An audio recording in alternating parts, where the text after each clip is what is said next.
Hey you guys, it's Peter and welcome to my channel, Peterisms, where I tell stories of my life and just little things that I've learned as I've grown into the person that I am today. And as you can see, I have all of my Christmas decorations here. I just finished decorating the bedroom, put up the Christmas tree in the bedroom, got all the Christmas linens up there. So we're getting started, okay? So next is the Christmas tree down here and the decorations down here. And then the patio, but I've got to wait for some things from Amazon before my husband is texting me right now because I said he's on his way home and I said, can you text me before you come in the door because I'm trying to film a Peterisms video real quick. So anyway, communication, see, communication is key. So anyway, I am waiting for some things from Amazon before I do the front porch. So I just wanted to jump on here really quick and I wanted to pick out a comment that I got from somebody. I honestly, I have not read the comments from yesterday's video. So let me go over here and let me pull up the comments really quick from my last couple videos. Okay, oh, this is a good one. So somebody said to me, hi Peter, could you discuss dating after major life changes? How to know when you're ready to date or not? Thank you and much love from Michigan. Well, thank you so much for that. And I think that this is like a really great topic for conversation over here because it's something that I feel pretty strongly about. For those of you that have heard my story a lot, you know that when I got out of treatment, I got into a relationship right away. That is highly discouraged, and I would call getting sober a major life change, right? That is highly, highly discouraged in recovery. In recovery, our suggestion is that you wait a year until you're sober a year to date somebody, and really the reason why is to take that year to focus on yourself and to also because you don't really have anything to give to anybody, you know?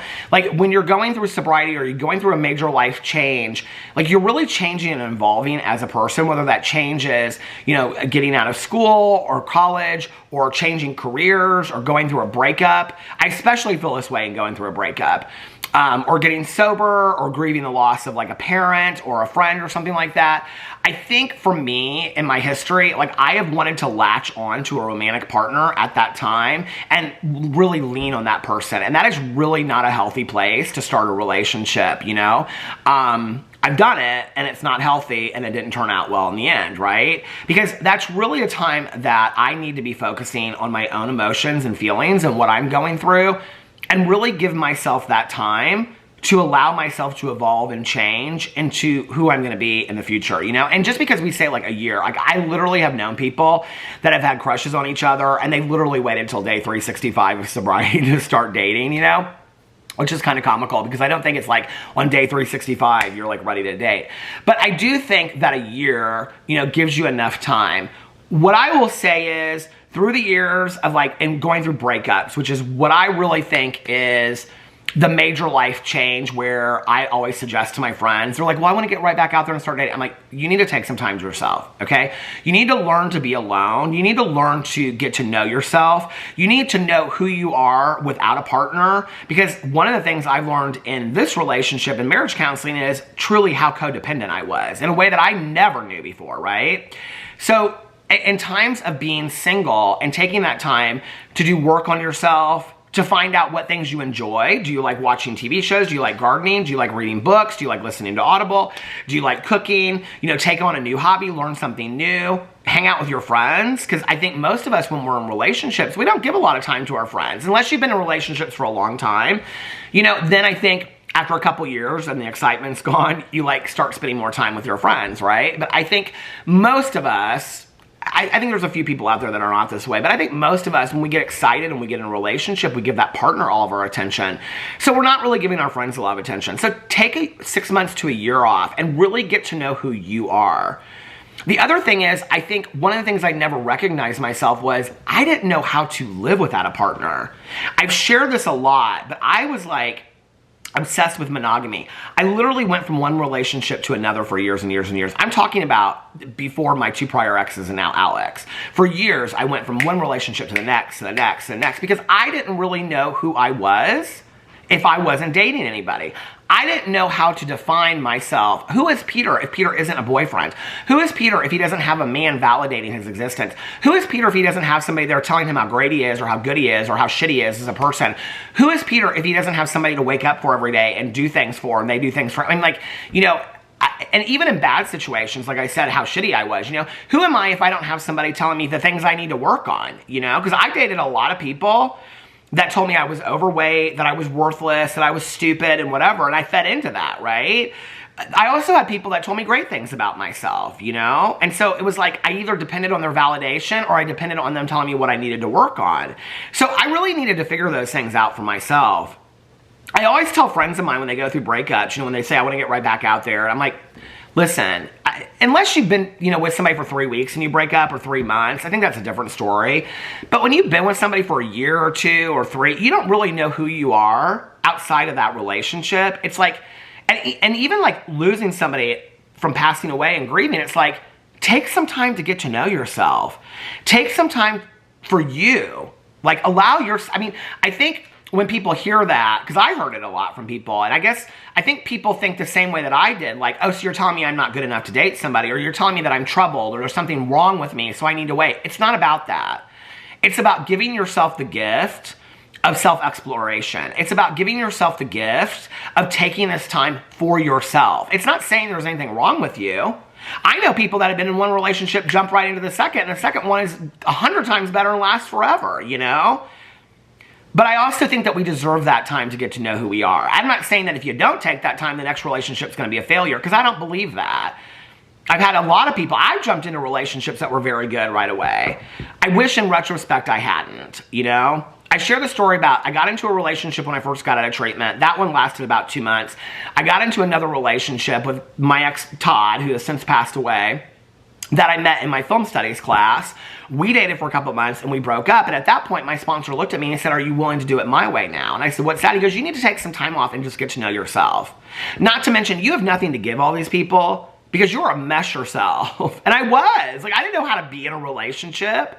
I didn't even know at that time how to codependent. I knew the word codependent, but I didn't know how codependent I was. So I took some time off for myself. And the payoff was fantastic. Not to mention that I learned all over again how to love myself, how to take care of myself and those kinds of things, you know? I don't know that there's necessarily a time limit on it. I always tell people 6 months to a year. And it's not like you're waiting to that minute. I mean, if you meet somebody at 3 months, great. If you meet somebody at 9 months, great. If you meet somebody at 2 years, great. It's not about the time limit.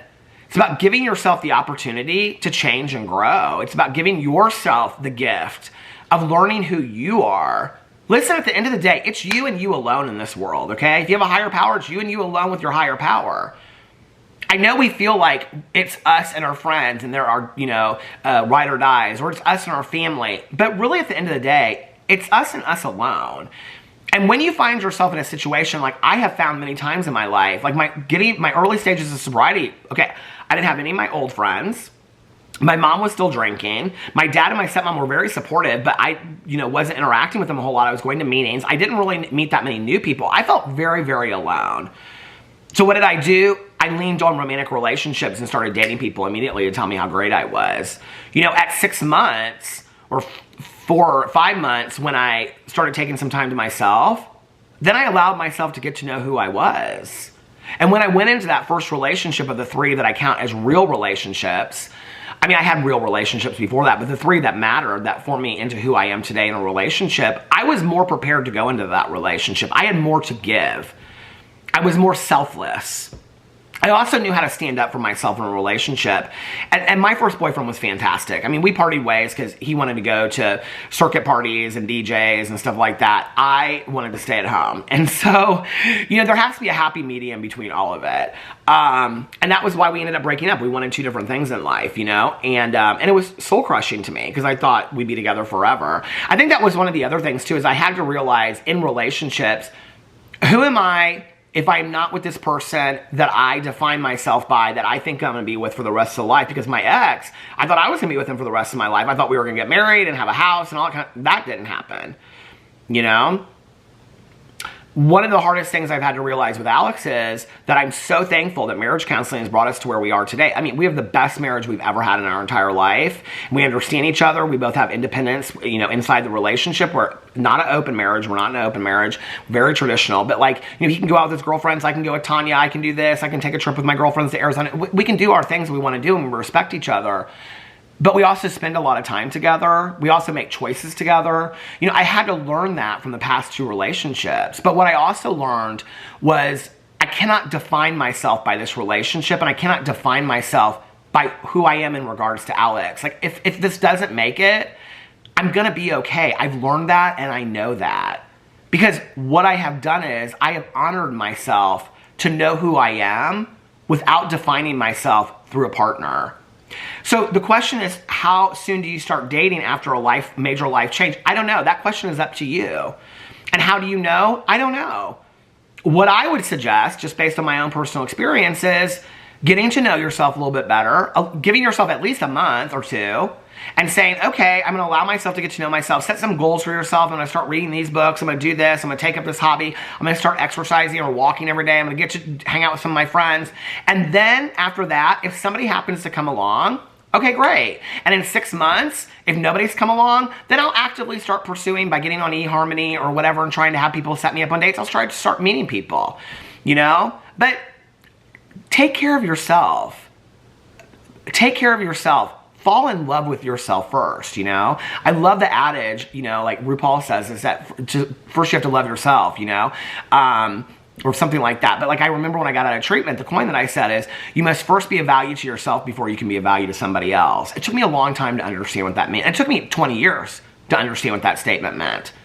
Today, I understand what it means to be a value to myself. But it took me being alone to learn to get to know myself. I did not like being alone by myself. I had been an only child growing up alone. I didn't like that feeling. I depended on people too much. So I had to relearn that all over again and fall in love with myself as a person all over again and realize that I'm good enough by myself or with somebody. And you know what? It's a gift if I'm with somebody to them. They get the honor of being with me. And I get the honor of being with them too, you know? But I never loved myself in a way like that. It took me a long time.